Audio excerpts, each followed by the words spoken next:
ఇక డీటెయిల్స్ లోకి వెళ్తే ప్రజా ఫిర్యాదుల పరిష్కార వ్యవస్థ కార్యక్రమం ద్వారా వివిధ సమస్యల పరిష్కారాన్ని కోరుతూ ప్రజల నుంచి అందిన అర్జీలకు నిర్ణీత గడువులోపు పరిష్కారం చూపాలని జిల్లా కలెక్టర్ షాన్ మోహన్ అధికారులను ఆదేశించారు. సోమవారం కాకినాడ కలెక్టరేట్ కార్యాలయం వివేకానంద హాల్లో నిర్వహించిన జిల్లా స్థాయి ప్రజా ఫిర్యాదుల పరిష్కార వ్యవస్థ కార్యక్రమంలో జిల్లా కలెక్టర్ షాన్ మోహన్, జెసి రాహుల్ మీనా, జిల్లా రెవెన్యూ అధికారి J Venkatrao, trainee collector J Manisha, CPO P Trinath, BC corporation ED A Srinivasarao, SSA PO Venugopal, STC GGH N శ్రీధర్లతో కలిసి ప్రజల నుంచి అర్జీలను స్వీకరించారు. అర్జీదారుల సమస్యలను ఆయన ఆలకించి వారి అర్జీలపై సత్వర పరిష్కారం అందించాలని సంబంధిత శాఖల అధికారులకు సూచించారు.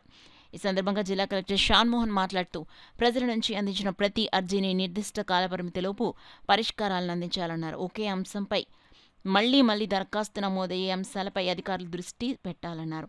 పరిష్కరించిన అర్జీల వివరాలను ఆన్లైన్ నమోదు చేయాలన్నారు.